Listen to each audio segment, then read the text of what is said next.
반갑습니다. 손승도 힐링TV입니다.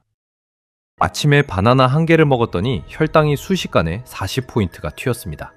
점심때 밥을 먹기 전에 채소를 먼저 먹었더니 같은 양의 밥인데 혈당이 훨씬 완만하게 올라갔고요. 이게 단순한 건강 덕후의 집착일까요? 아닙니다. 지금 전 세계에서 수백만 명의 비당뇨인이 CGM, 즉 연속 혈당 측정기를 착용하고 있습니다. 그리고 그 숫자는 폭발적으로 증가하고 있어요. 오늘은 이 트렌드가 왜 생겼는지, 혈당 스파이크가 우리 몸에 실제로 어떤 영향을 미치는지, 그리고 CGM 없이도 당장 실천할 수 있는 혈당 관리 꿀팁까지 낱낱이 파헤쳐 드리겠습니다. 기존의 혈당 측정 방식은 손가락을 찌르는 체열 방식이었죠. 하루에 한두 번 특정 시점에 혈당만 알 수 있었습니다. 하지만 CGM은 다릅니다. 팔뚝이나 복부에 아주 가느다란 바늘 형태의 센서를 피부 아래에 삽입하면 이 센서가 피하 조직의 간질액에 있는 포도당 농도를 5분마다 자동으로 측정해서 스마트폰으로 전송해줍니다. 센서 하나의 지속시간은 제품에 따라 다르지만 보통 2주에서 4주 정도입니다. 가격은 하나에 3만원에서 6만원 선. 저렴하진 않지만 헬스장 한 달 회원권 값으로 내 몸 안의 실시간 데이터를 볼 수 있다는 점에서 기꺼이 지갑을 여는 분들이 늘고 있습니다. 그런데 가장 중요한 질문, 당뇨도 없는 사람이 왜 굳이 혈당을 실시간으로 봐야 하는 걸까요? 혈당 스파이크, 왜 무서운가에 대한 인식 때문입니다. 우리가 탄수화물을 먹으면 소화 과정에서 포도당으로 분해되고 이 포도당이 혈액으로 쏟아져 들어옵니다. 혈당이 오르면 췌장은 인슐린을 분비해서 혈당을 세포 안으로 집어넣어 정상 수치로 낮추죠. 이건 아주 정상적인 과정입니다. 문제는 속도와 폭입니다. 혈당이 너무 빠르게, 너무 많이 치솟는 것을 혈당 스파이크라고 합니다. 전복 혈당 기준 140mg/dl를 넘어 급격하게 상승하는 상태를 말하죠. 혈당이 갑자기 크게 올라가면 우리 몸에는 어떤 일이 벌어질까요? 첫째, 췌장이 인슐린을 과잉 분비합니다. 그 결과 혈당이 급격히 내려가면서 반응성 저혈당 상태가 됩니다.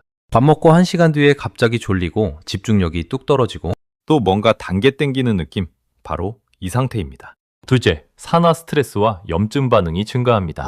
혈관 내벽에 산화적 손상이 일어나고 이게 반복되면 동맥경화, 심혈관 질환의 위험이 높아집니다. 실제로 당뇨가 없는 건강한 사람들을 대상으로 한 연구에서도 혈당 변동성이 클수록 심혈관 질환 마커 수치가 높게 나오는 결과들이 보고되고 있습니다. 셋째, 피부에도 영향을 미칩니다. 혈당 스파이크가 자주 일어나면 최종 당화산물 AGES가 생성되어 콜라겐을 손상시키고 피부 노화와 여드름을 유발할 수 있습니다. 넷째, 그리고 이게 최근 가장 주목받는 부분인데요. 뇌 건강과 기억력에도 영향을 준다는 연구 결과들이 나오고 있습니다. 뇌는 포도당을 주요 에너지원으로 씁니다. 그래서 혈당이 안정적으로 유지될 때 뇌도 안정적으로 작동합니다. 반대로 혈당이 롤러코스터처럼 출렁이면 뇌 기능도 같이 흔들립니다. 스탠퍼드 대학교의 연구에 따르면 동일한 음식을 먹어도 사람마다 혈당 반응이 크게 다릅니다. 어떤 사람은 흰쌀밥 한 공기에 혈당이 거의 오르지 않는 반면 다른 사람은 같은 양을 먹고도 혈당이 폭발적으로 치솟죠. 이 차이는 장내 미생물 구성, 유전자, 수면 상태, 스트레스 수준 등 복합적인 요인에 의해 결정됩니다. 특히 주목할 연구가 있습니다. 2023년 뉴잉글랜드 저널 오브 메디슨에 실린 연구에서 알츠하이머 위험인자를 가진 중장년층 중 혈당 변동성이 큰 그룹이 작은 그룹에 비해 인지기능 저하 속도가 유의미하게 빠른 것으로 나타났습니다. 또한 뇌에서 분비되는 BDNF, 뇌 유래 신경 영양인자라는 단백질이 있는데 혈당이 자주 급등락하면 이 BDNF의 분비가 감소합니다. BDNF는 쉽게 말하면 뇌세포를 건강하게 유지하고 새로운 신경 연결을 만드는 뇌의 비료 같은 물질입니다. 이게 줄어들면 기억력, 학습 능력, 감정 조절에 모두 영향이 생길 수 있습니다. 그래서 요즘 실리콘밸리 바이오해킹 커뮤니티에서는 혈당 관리는 곧 인지기능 관리라는 말이 공공연히 통용됩니다. 단순히 다이어트나 당뇨 예방 차원이 아닌 평생의 뇌 건강을 위한 투자라는 관점이죠. 다이어트 얘기를 빼놓을 수 없죠. 이 부분이 사실 일반인들이 CGM에 관심을 갖게 된 가장 큰 이유 중 하나입니다. 혈당이 급격히 오르면 인슐린이 과잉 분비된다고 했죠? 인슐린은 단순히 혈당을 낮추는 호르몬이 아닙니다.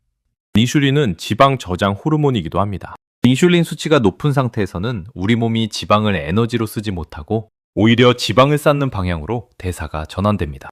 그래서 같은 칼로리를 먹어도 혈당을 급격히 올리는 음식을 먹은 사람과 혈당을 완만하게 올리는 음식을 먹은 사람은 지방 축적의 정도가 다를 수 있다는 게 최신 영양학의 시각입니다. CGM을 착용한 사람들이 공통적으로 하는 말이 있습니다. 내 몸에 어떤 음식이 혈당 스파이크를 일으키는지 직접 눈으로 보니 그 음식을 먹고 싶은 욕구가 줄어들었다는 겁니다.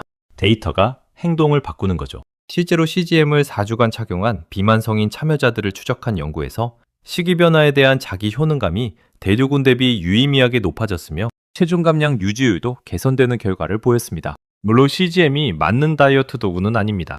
혈당 하나만 보면서 전체 영양균형을 무시하는 건 위험할 수 있고 CGM 데이터를 잘못 해석해서 지나친 탄수화물 제한으로 이어지는 부작용도 보고되고 있습니다. CGM 없이도 쓸 수 있는 혈당 관리 꿀팁 5가지. 자, 이제 제일 실용적인 파트입니다. CGM 안 사도 됩니다. 지금 당장 적용 가능한 혈당 관리법 5가지. 과학적 근거와 함께 알려드리겠습니다.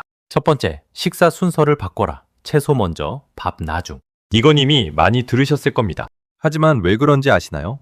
채소에 들어있는 식이섬유가 위장 안에서 점성 있는 막을 형성하여 이후에 들어오는 탄수화물의 소화와 흡수 속도를 늦춥니다. 그 결과 포도당이 혈액으로 흡수되는 속도가 느려지고 혈당이 완만하게 올라가게 되죠.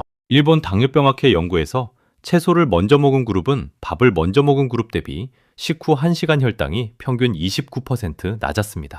채소 다음엔 단백질, 그 다음 탄수화물 순서가 가장 이상적입니다. 두 번째, 식후 10분 산책. 식후 바로 소파에 눕는 분들 주목하세요. 밥 먹고 10분에서 15분 정도 가볍게 걸으면 근육세포가 혈액 속 포도당을 흡수하는 속도가 빨라져서 혈당 피크가 현저히 낮아집니다.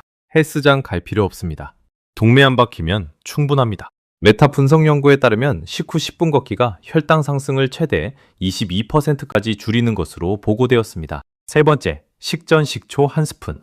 조금 낯설게 들리지만 애플사이다 비네거 ACV나 일반 식초를 물에 희석해서 식전에 마시는 것이 혈당 스파이크를 낮추는데 효과적이라는 연구들이 있습니다. 식초의 아세트산이 소장에서 탄수화물 분해 요소의 활성을 억제하는 것으로 추정됩니다. 단, 위장이 약하신 분들은 주의가 필요하고 반드시 희석해서 드셔야 합니다. 네 번째, 과일은 공복에 먹지 마라. 과일은 건강하다고 생각해서 아침 공복에 드시는 분 많으시죠? 하지만 과일에는 과당과 포도당이 함께 들어 있습니다. 공복 상태에서 과일만 먹으면 혈당이 빠르게 오를 수 있습니다. 과일은 식사 중간이나 식후에 단백질이나 지방이 포함된 음식과 함께 드시는 것이 혈당 관리에 훨씬 유리합니다. 특히 혈당 지수가 높은 수박, 포도, 망고는 특별히 주의하세요. 다섯 번째, 수면과 스트레스 관리. 음식만의 문제가 아닙니다. 수면이 부족하거나 스트레스를 많이 받으면 코르티솔이라는 스트레스 호르몬이 분비되는데 이 코르티솔이 혈당을 높입니다. 연구에 따르면 하룻밤만 수면이 부족해도 다음날 식후 혈당 반응이 정상 수면 대비 최대 23% 높아질 수 있습니다. 아무리 좋은 음식을 먹어도 잠을 못 자면 혈당은 무너집니다. 자, 균형 잡힌 시각도 필요합니다. CGM 열풍의 비판적인 목소리도 분명히 있습니다. 첫 번째 우려는 건강한 사람에게 불안을 조장한다는 겁니다. 혈당은 건강한 사람도 식후에 오릅니다. 이건 정상입니다. CGM 데이터를 보다 보면 내 혈당이 왜 이렇게 올랐지? 하는 불안이 생기고 음식에 대한 지나친 두려움이나 강박적인 식이 패턴으로 이어질 수 있다는 우려입니다. 실제로 오소렉시아, 즉 건강한 음식에 집착하는 식이장애와 CGM 과잉 사용의 연관성을 지적하는 전문가들도 있습니다. 두 번째는 경제적 문제입니다. CGM은 결코 저렴하지 않습니다. 건강 불평등을 심화시킬 수 있다는 지적이 있습니다. 정작 당뇨 위험이 높은 취약계층은 CGM을 쓰기 어렵고 경제적 여유가 있는 웰니스 소비자들만의 트렌드가 되는 건 아닌가 하는 우려죠. 세 번째는 데이터 해석의 문제입니다. CGM이 보여주는 수치를 올바르게 해석하려면 전문적인 지식이 필요합니다. 개인별 혈당 패턴의 차이가 워낙 크기 때문에 누군가의 정상이 다른 사람에게는 경고 신호처럼 보일 수 있습니다. 의료 전문가의 도움 없이 CGM 데이터만 보고 결론을 내리는 건 위험할 수 있습니다. 반면 지지하는 측의 논리도 강합니다. 우리나라 성인 10명 중 1명이 당뇨, 3명이 당뇨 전 단계인 현실에서 증상이 없는 기간에 이미 인슐린 저항성이 진행 중인 사람들에게 CGM은 조기 발견의 강력한 도구가 될 수 있습니다. 치료 비용보다 예방 비용이 훨씬 적게 든다는 것은 의료 경제학의 기본 원칙이기도 하죠. 자, 오늘 핵심을 정리해드리겠습니다. 혈당 스파이크는 당뇨 환자만의 문제가 아닙니다. 건강한 사람에게도 반복적인 혈당 급등락은 피로, 체중 증가, 집중력 저하, 그리고 장기적으로 심혈관 질환과 인지기능 저하까지 영향을 줄 수 있습니다.